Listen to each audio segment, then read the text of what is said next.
पहली बार 31 दिसंबर 2019 को चीन में वर्ल्ड हेल्थ ऑर्गेनाइजेशन के दफ्तर ने जिनेवा में अपने मुख्यालय को यह सूचना भेजी थी कि वुहान में कुछ लोग निमोनिया से मिलती जुलती बीमारी से संक्रमित हुए। पहली बार दिसंबर 2019। ध्यान से समझिएगा, निमोनिया फेफड़ों में होने वाले संक्रमण की बीमारी को कहते हैं। यह वो दिन था जब पूरी दुनिया नए वर्ष में प्रवेश करने की तैयारी कर रही थी। दुनिया के लगभग सभी बड़े शहरों में वर्ष 2020 का शानदार स्वागत हुआ। लेकिन जिस समय दुनिया जश्न में डूबी थी, तब यह चिट्ठी WHO के दफ्तर में एक बम की तरह गिरी। चिट्ठी WHO ने 1 जनवरी 2020 को चीन से इस पर स्थिति स्पष्ट करने को कहा। चीन ने इस पर 3 जनवरी 2020 को अपना जवाब दिया। उस समय चीन ने पहली बार दुनिया को यह बताया था कि वुहान में निमोनिया से मिलती जुलती बीमारी फैल रही है। चीन के मुताबिक तब तक वुहान में 44 लोग ही इस अज्ञात बीमारी से संक्रमित हो चुके थे, जिनमें से 11 की हालत बहुत गंभीर थी। ऐसा चीन दावा करता है पहली बार। तब चीन ने विस्तार से इस पर जानकारी उपलब्ध कराते हुए WHO से कहा था कि इस बात के सबूत नहीं मिले हैं कि यह बीमारी एक इंसान से दूसरे इंसान में फैलती है। तब सिर्फ WHO ने ही नहीं, पूरी दुनिया ने चीन पर भरोसा किया, विश्वास किया। लेकिन यह विश्वास अगले कुछ ही दिनों में टूट गया, क्योंकि चीन ने उस समय पूरी दुनिया से झूठ बोला था। हालांकि इस बात को आज 1 साल 4 महीने और 28 दिन बीत चुके हैं, और यह समय कम नहीं होता है। आप इसे ऐसे समझिए कि घड़ी की सुई 514 दिन, 12,336 घंटे, 7,40,160 मिनट और 4,44,09,600 सेकंड पूरे कर चुकी है। लेकिन इतना समय बीतने के बाद भी दुनिया कोरोना वायरस को लेकर आज भी खालियात है। आज तक यह स्पष्ट नहीं हो पाया है कि कोरोना वायरस की उत्पत्ति कैसे हुई। यह वायरस वुहान की लैब से फैला या यह बीमारी जानवरों से इंसानों में फैली, आज तक स्पष्ट नहीं हो पाया है। लेकिन अब पूरी दुनिया इसे लेकर अब गंभीर हो गई है, और आज हम आपको इसी के बारे में बताने जा रहे हैं। आज हम कोरोना वायरस की इस लैब लीक थ्योरी को बहुत ही सरल भाषा में आपके लिए डिकोड करने जा रहे हैं। इसकी शुरुआत हम अमेरिका के राष्ट्रपति जो बाइडेन के एक आदेश से करना चाहते हैं। इस आदेश के तहत अमेरिका ने कोरोना वायरस की उत्पत्ति को लेकर दूसरे चरण की जांच को आगे बढ़ाने के लिए कह दिया है। अमेरिका ने, जो बाइडेन ने खुफिया एजेंसियों से कहा है कि अपनी कोशिशों को तेज करें और 90 दिनों के अंदर अंदर ऐसी जानकारी जुटाएं जिसके आधार पर किसी ठोस नतीजे के करीब पहुंचा जा सके। यानी अमेरिका ने इस बात की जांच शुरू कर दी है कि कोरोना वायरस की उत्पत्ति कैसे और कहां हुई। इस जांच को निर्णायक फैसले तक ले जाने के लिए 90 दिनों का लक्ष्य रखा गया है। ये काउंटडाउन टीवी स्क्रीन पर हम आपको दिखाते हैं। 2 दिन बीत चुके हैं और 88 दिन बाकी है। इस आदेश में अमेरिका के राष्ट्रपति जो बाइडेन, उन्होंने यह भी कहा है कि चीन में स्वतंत्र विशेषज्ञों को, एक्सपर्ट्स को वास्तविक डेटा और नमूनों तक पहुंच मिलनी चाहिए। यह साफ कर दिया अमेरिका ने। इस पर भारत का रुख भी यही है। भारत सरकार ने पहली बार आधिकारिक बयान में कहा है कि कोरोना वायरस की उत्पत्ति को लेकर अभी और जांच की जरूरत है। अभी जांच की और जरूरत है। इसके अलावा 26 मई को जिनेवा में हुई वर्ल्ड हेल्थ असेंबली की बैठक में Britain, European union, Japan, Australia ने भी जांच की मांग का समर्थन किया कि पता लगे उत्पत्ति कैसे हुई, कहां हुई। और WHO को इस पर जोर देने के लिए सभी देशों ने कह दिया है। हालांकि आज आपके मन में यह सवाल जरूर होगा कि अचानक से यह पूरा मामला, कितनी बड़ी खबर कैसे बन गया अचानक से? 1.5 साल बीत चुका है, अचानक क्या हो गया? लेकिन पिछले कुछ समय से दुनिया के अधिकतर देशों ने चीन के दावों के साथ एडजस्ट करना शुरू कर दिया था। सभी देशों ने अपनी ऊर्जा कोरोना वायरस से निपटने में लगा दी थी, फिर चाहे वो हमारा देश ही क्यों ना हो। लेकिन अब इसकी मांग हो रही है। क्यों हो रही है? 4 कारण। पहला कारण खुद WHO। दरअसल वायरस की उत्पत्ति को लेकर WHO पहले चरण की जांच पूरी कर चुका है और मार्च में ही उसने इस पर एक रिपोर्ट जारी की थी। इस रिपोर्ट में डब्ल्यूएचओ ने कहा था कि कोरोना वायरस किसी लैब से पैदा हुआ है ऐसा कहना मुश्किल है। जांच रिपोर्ट में डब्ल्यूएचओ इस निष्कर्ष पर पहुंचा कि शायद कोरोना वायरस चमगादड़ों के जरिए इंसानों में आया, लैब से फैला कहना मुश्किल है। यानी कि वायरस की उत्पत्ति को लेकर यह रिपोर्ट कुछ भी स्पष्ट नहीं कहती है पहले चरण की, और चीन को बेनिफिट ऑफ डाउट देती है। इसी वजह से अमेरिका, यूरोपियन यूनियन और दूसरे देशों की ओर से जारी संयुक्त बयान में डब्ल्यूएचओ की इस रिपोर्ट पर चिंता जताई गई है और कहा गया है कि इस रिपोर्ट को पारदर्शी, ट्रांसपेरेंट और स्वतंत्र होना चाहिए, इंडिपेंडेंट होना चाहिए। यानी कि आरोप है कि डब्ल्यूएचओ ने चीन के दबाव में आकर यह रिपोर्ट तैयार की, और आप कुछ बातों से इसे समझ भी सकते हैं। खुद डब्ल्यूएचओ के चीफ टेड्रोस एधनॉम ने मार्च महीने में जारी की गई इस रिपोर्ट से खुद को अलग कर लिया। टेड्रोस ने खुद को अलग कर लिया, डब्ल्यूएचओ चीफ ने। उन्होंने अपने एक बयान में कहा कि चीन ने उनकी टीम से डेटा को छिपाया था और लैब लीक थ्योरी पर और जांच की आवश्यकता है, डब्ल्यूएचओ चीफ ने कहा। उन्होंने यह भी कहा था कि डब्ल्यूएचओ इन सभी थ्योरी पर अध्ययन कर रहा है। यानी कि डब्ल्यूएचओ की रिपोर्ट से डब्ल्यूएचओ के चीफ ने ही खुद को अलग कर लिया। इसी साल जनवरी में चीन और डब्ल्यूएचओ की संयुक्त टीम ने कई संस्थानों का दौरा किया था और इस दौरान यह team Wuhan institute of virology भी पहुंची थी। वुहान इंस्टीट्यूट ऑफ वायरोलॉजी यह वही रिसर्च इंस्टीट्यूट है जहां जिस लैब से कोरोना वायरस की उत्पत्ति का दावा किया जाता है, लेकिन इसे लेकर डब्ल्यूएचओ ने कोई ठोस जानकारी नहीं दी है।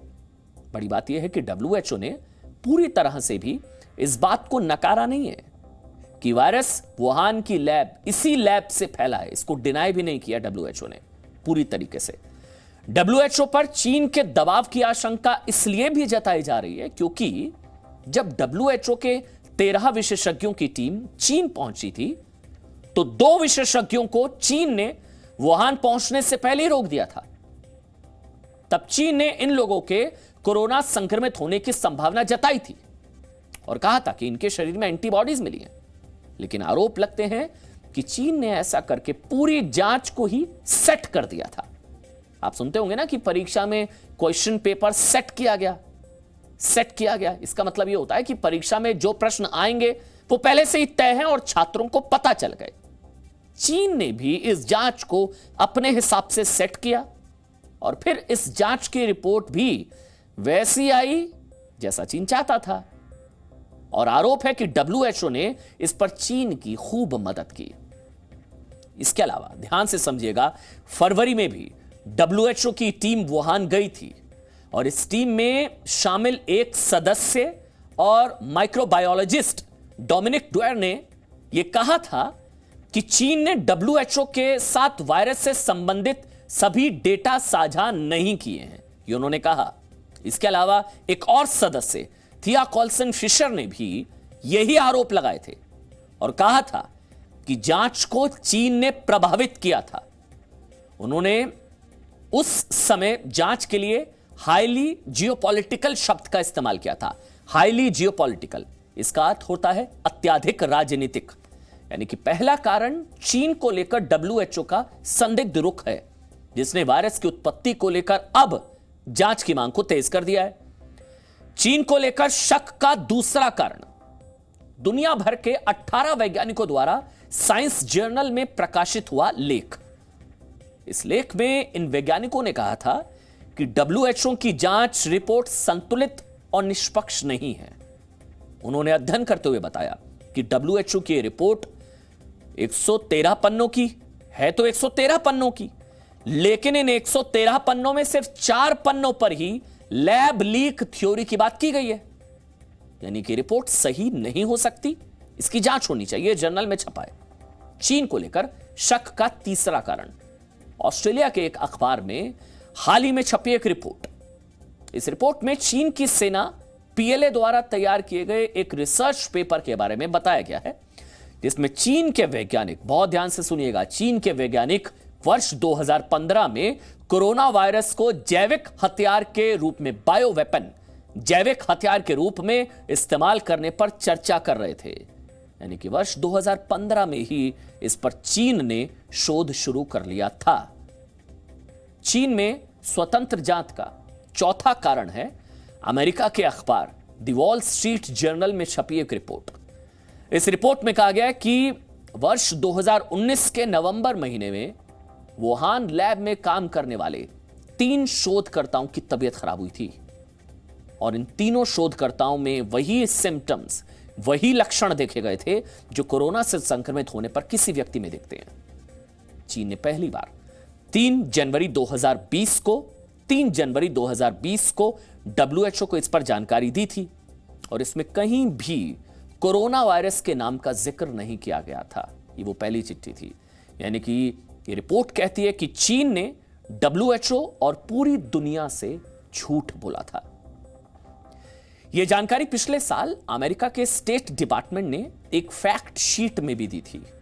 हालांकि चीन इससे इंकार कर चुका है और उसने इस रिपोर्ट को ध्यान भटकाने वाला बताया, जबकि अमेरिका का रुख इस पर पूरी तरह से क्लियर है, स्पष्ट है और वो जांच की मांग कर रहा है। पहले आप इन दोनों देशों और WHO का पक्ष सुनिए और यह भी सुनिए कि अमेरिका के राष्ट्रपति के chief medical adviser Anthony Fauci का इस पर क्या कहना है। बहुत इंपॉर्टेंट है। दरअसल एंथोनी फाउची ने ट्रंप के कार्यकाल के दौरान लैब लीक थ्योरी को खारिज कर दिया था शुरुआत में, लेकिन अब वो कह रहे हैं कि इस विषय पर जांच की आवश्यकता है। Phase 2 of the COVID origin study must be launched with terms of reference that are transparent, science-based, and give international experts the independence to fully assess the source of the virus and the early days of the outbreak. As member states of the WHO, we need to come together and finish this fight against COVID, our greatest test. We need to fully implement and adhere to obligations under the international health regulations. We need to improve transparency, immediately share critical information about outbreaks with pandemic potential, and strengthen health systems to withstand shocks. The people who've investigated say it likely was the emergence from an animal reservoir that then infected individuals, but it could have been something else, and we need to find that out. The findings suggest that the laboratory incident hypothesis is extremely unlikely and to explain the introduction of the virus into the human population. 他们一门心思散布的实验室泄露等阴谋论和虚假信息，是对世卫组织专家组成员科学精神和研究成果的极大不尊重，更是对全球团结抗疫努力的亵渎和。 मतलब समझिए कि इस पूरे मामले में शक की सुई घूमकर फिर से चीन की वुहान लैब पर आ जाती है। इसलिए आज हम आपको इस लैब की मारक क्षमता के बारे में भी बताना चाहते हैं। ये जो लैब है, सबसे पहले ये नक्शा देखिए, आपको नक्शा दिखाते हैं। ये चीन के वुहान शहर का नक्शा आपकी स्क्रीन पर, चीन का वुहान शहर। आप ध्यान से देखेंगे तो एक तरफ तो आपको वुहान की सी फूड मार्केट नजर आएगी, जहां चीन के दावे के मुताबिक कोरोना वायरस की शुरुआती मामले यहीं पर मिले थे। लेकिन अब इस मार्केट से कुछ दूरी पर वुहान के वायरोलॉजी इंस्टीट्यूट को देखिए, जहां लैब में कोरोना वायरस की उत्पत्ति की बात कही जाती है। अब इन दोनों के बीच सिर्फ 5 किलोमीटर का अंतर है। समझिए आप, वुहान इंस्टीट्यूट ऑफ वायरोलॉजी और सी फूड मार्केट।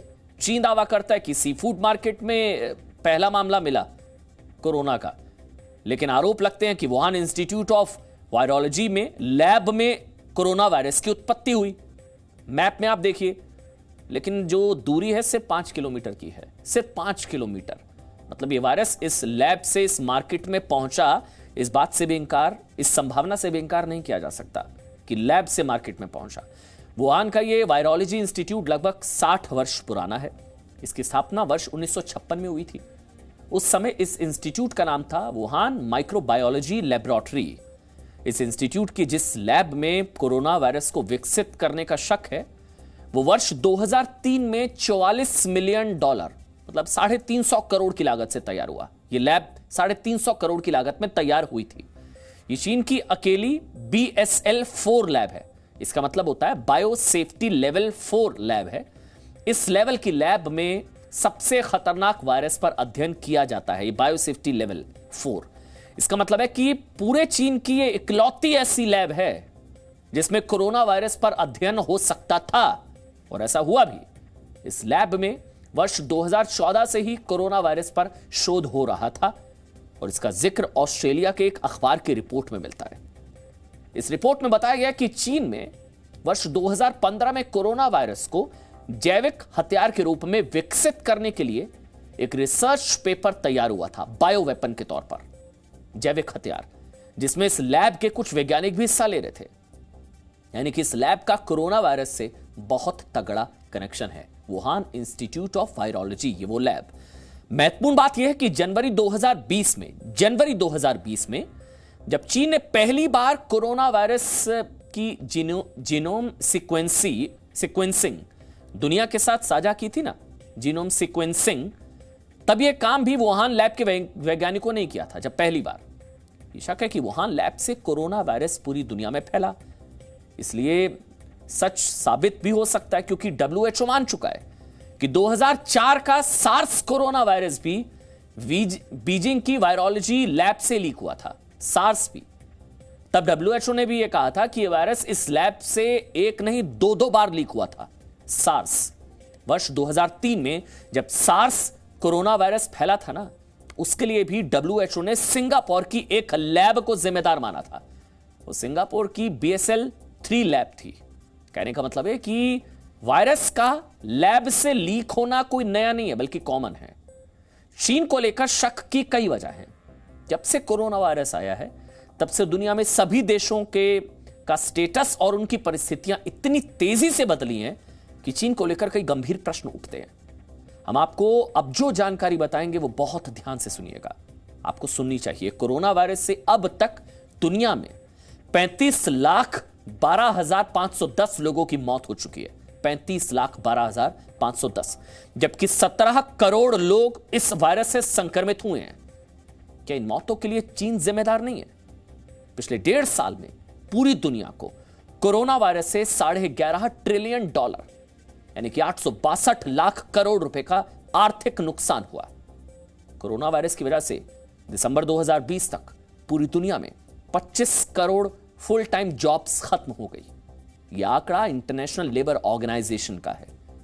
संयुक्त राष्ट्र की संस्था यूनेस्को की एक रिपोर्ट के मुताबिक अकेले भारत में 2.5 करोड़ बच्चे कोरोना की वजह से पढ़ाई छोड़ सकते हैं, क्योंकि कोरोना ने इन बच्चों के माता पिता की आर्थिक स्थिति को तहस नहस कर दिया है। अगर पूरी दुनिया की बात करें तो 24 करोड़ बच्चे इस महामारी की वजह से पढ़ाई छोड़ने के लिए मजबूर हो सकते हैं।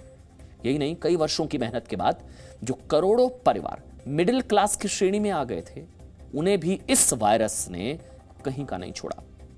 पूरी दुनिया में 5 करोड़ 40 लाख परिवार मिडिल क्लास की श्रेणी से बाहर हो गए हैं, और भारत में भी 3 करोड़ परिवार अब इस श्रेणी का हिस्सा नहीं है। यह स्टडी पीयू रिसर्च सेंटर ने की है।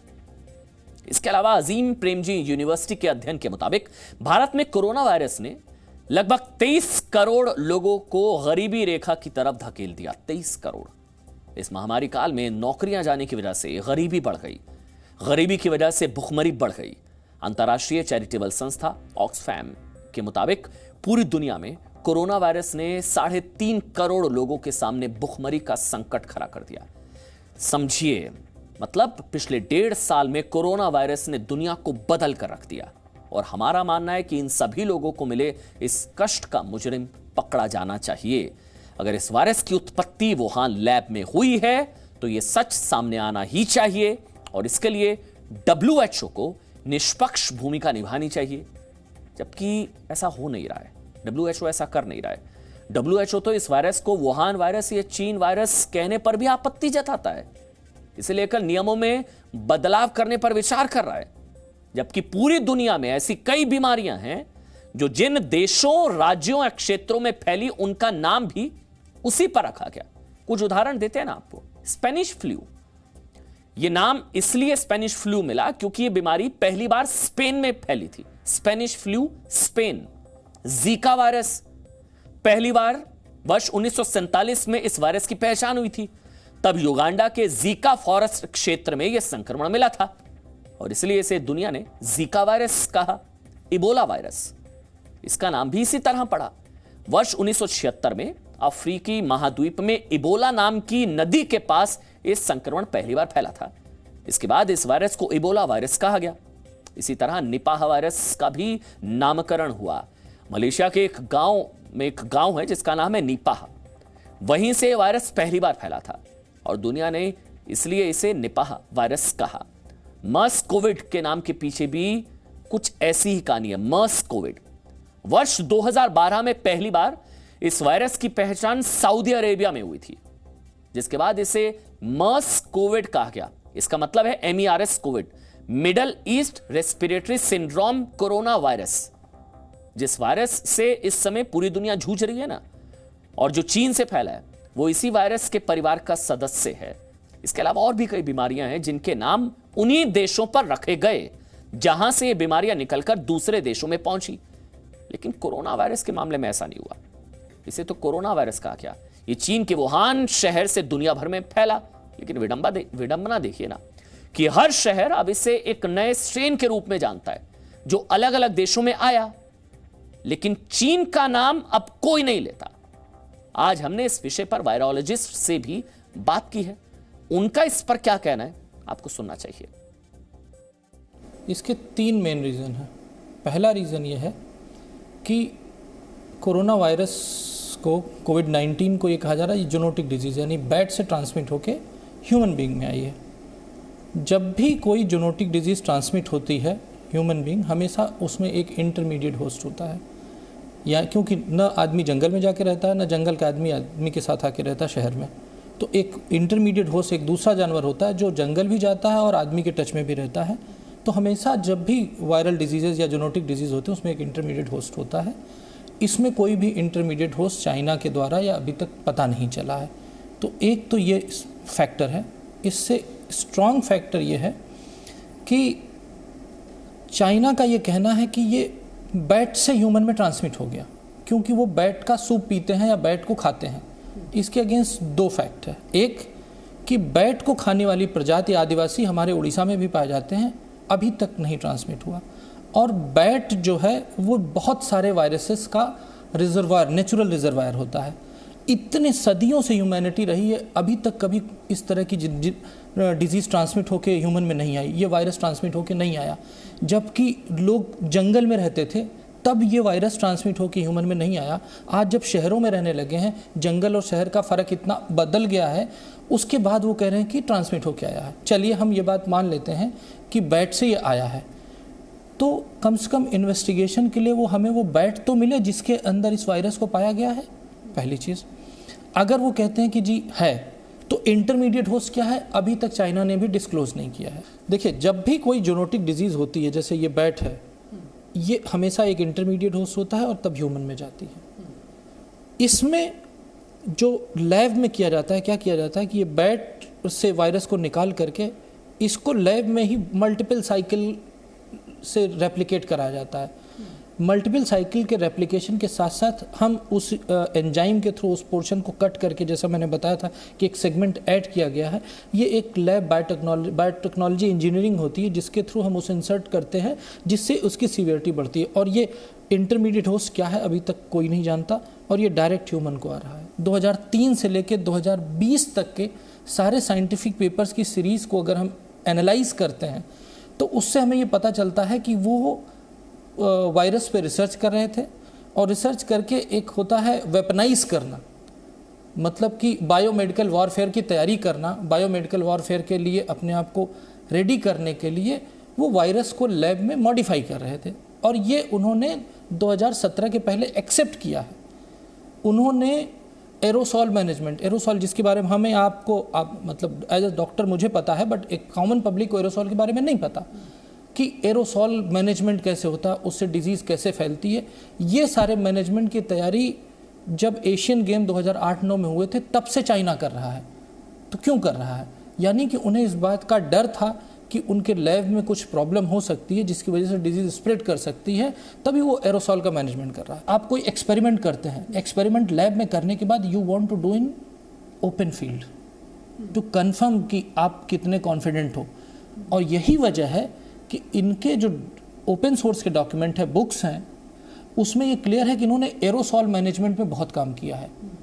PPE kit, mask. हमें आपको कैसे पता कि वुहान में दिसंबर में केस आता है और वो जनवरी के पहले लॉकडाउन लगा देता वुहान को? ये ज्ञान कहाँ से आ गया? किसने कहाँ लिखा था? इन्होंने लगा दिया। इन्हें कैसे पता कितनी तेजी से स्प्रेड होगा? इन्हें कैसे पता कि ये इससे कंट्रोल होगा? जो अब पूरा वर्ड फॉलो कर रहा है लॉकडाउन कॉन्सेप्ट तो यही लाए ना। ये कैसे कोई ला सकता है? यानी कि इन्होंने अपने एक्सपेरिमेंट को पब्लिक में किया। इन्हें ये कॉन्फिडेंस था कि हम इसको पब्लिक में फैलाएंगे एरोसॉल के थ्रू और हम इसको कंट्रोल कर लेंगे। और शायद यही वजह है कि चाइना ने अपने यहाँ बेटर कंट्रोल किया, क्योंकि उनकी तैयारी बहुत अच्छी थी। और ये तैयारी एशियन गेम 2008 से चल रही है। इनके पास एरोसॉल मैनेजमेंट के लिए टीम थी। एरोसॉल मैनेजमेंट के लिए इन्होंने अलग से वैन्स बना रखी थी। जब एशियन गेम चला था तब भी इन्होंने अपनी वैन्स भेजी थी एरोसॉल मैनेजमेंट के लिए। इन्हें डाउट था कि वो कुछ ऐसा ना हो जाए जो 2019 में हुआ। ये सारे फैक्ट ऐसे हैं जो फैक्ट में ये कहना कि ये नेचुरल है, ये बिल्कुल 100% नहीं कहा जा सकता। चाइना का खुद का ये स्टेटमेंट था कि ये ह्यूमन टू ह्यूमन ट्रांसमिट नहीं करता, जिसको WHO ने पहले कहा। फिर उसके बाद उस स्टेटमेंट को चेंज किया कि ये ह्यूमन टू ह्यूमन के ट्रांसमिट होता है। और उसके बाद आपको याद होगा जब पूरे वुहान को लॉकडाउन कर दिया गया था और जब WHO में चाइना के मेंबर थे, उस समय तक हेड कर रहे थे WHO की टीम को, तो उन्होंने कहा था कि इन्वेस्टिगेशन की कोई ज़रूरत नहीं है। तो इनके जो खुद के एक्ट हैं ये डाउट क्रिएट करते हैं। अगर ये नेचुरल है तो इन्हें अपनी लैब को इन्वेस्टिगेट कराने में कोई डाउट नहीं है ना। हम तो ये कह रहे हैं कि जितना डाउट नेचुरल होने में है उससे ज़्यादा डाउट लैब का होने का है, क्योंकि इनके पेपर्स की सीरीज अगर एनालाइज की जाए तो सारी सीरीज वही करती है जो कोरोना वायरस के डायरेक्शन में जाता है। मतलब चीन ने पूरी दुनिया से झूठ बोला। वैसे महात्मा बुद्ध ने कहा था कि चंद्रमा, सूर्य और सत्य अधिक देर तक छिप नहीं सकते। चीन ने अब तक कई कोशिशें की और इन कोशिशों में वो कामयाब भी हुआ है, लेकिन हमारा मानना है कि वो सच को हमेशा के लिए छिपा कर नहीं रख सकता।